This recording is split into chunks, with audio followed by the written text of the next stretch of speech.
जो हमारे 7 दिन हैं, इन 7 दिनों को चाहे आप अंग्रेजी में ले लीजिए, संडे मंडे इत्यादि वगैरह वगैरह, और चाहे हिंदी में ले लीजिए भाई, रविवार, सोमवार, मंगलवार, बुधवार, बृहस्पतिवार, शुक्रवार, शनिवार। तो इस जो ये हमारे 7 दिन हैं, इन 7 दिनों में कौन से दिन का बच्चे के जन्म का क्या असर पड़ता है, क्या प्रभाव पड़ता है, हम इसी को बता रहे हैं आप लोगों को कि आदित्य को जननी जननी जन्मय। आदित्य मतलब रविवार। रविवार को अगर जननय जननी कोई मैया बच्चे को जन्म देती है तो उसका बच्चा पराक्रमी होता है, बलशाली होता है ना। तो आदित्य को जननय जननी सुत चंचल होय महाबलशाली, असोम को होय सुशील बड़ो, मंगल होय छटाक्ष बिहारी। सोमवार को जन्म लेने वाला बालक सुशील होगा, बड़ों को मान सम्मान करने वाला होगा, और मंगलवार को जिस बच्चे का जन्म होगा वो भगवान राम की तरह, राम के स्वभाव का होगा, सुंदर भी होगा, सुशील भी होगा, सबके साथ मित्रता करके जीवन जीने वाला होगा।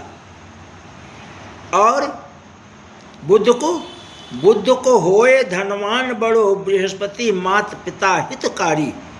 बुधवार को जन्म लेने वाला जो बालक है वो माता पिता का सम्मान भी करेगा और धनवान ही होगा। और बृहस्पतिवार को भी जिस बालक का जन्म होगा, माता पिता हितकारी, अर्थात अपने माता पिता को अपने सिर पर चढ़ा के रखेगा, मतलब कि उनका खूब मान सम्मान करेगा। और शुक्र को होए तो राज करे।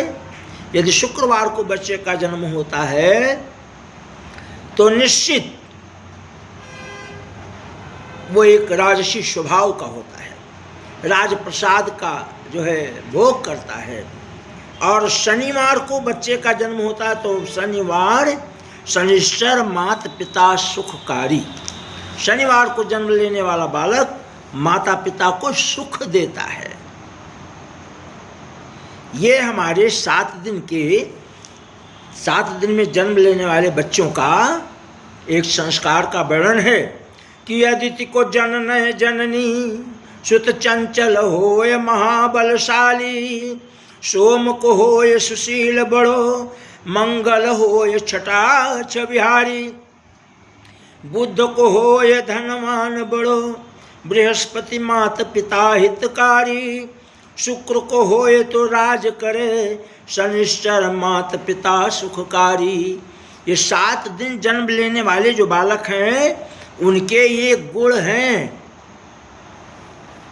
तो इसलिए इन 7 दिन में जो जन्म लेने वाले बालक हैं उनके ये गुण हैं, और इसी के भाव से व्यक्ति को समझना चाहिए कि इस व्यक्ति का जन्म इस दिन हुआ है तो इसका ये स्वभाव जरूर रहेगा।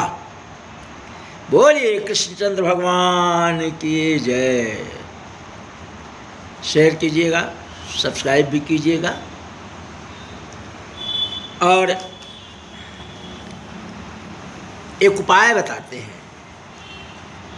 अगर किसी को पथरी हो गई हो, पथरी है ना, तो क्या करें कि पथरी हो गई हो, कैसी भी पथरी हो, भाई मैं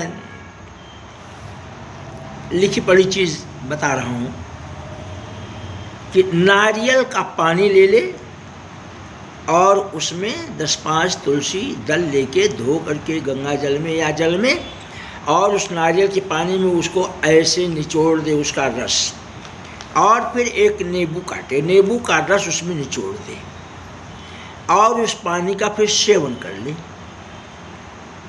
तो 1 महीना करीब उस पानी को चलाए।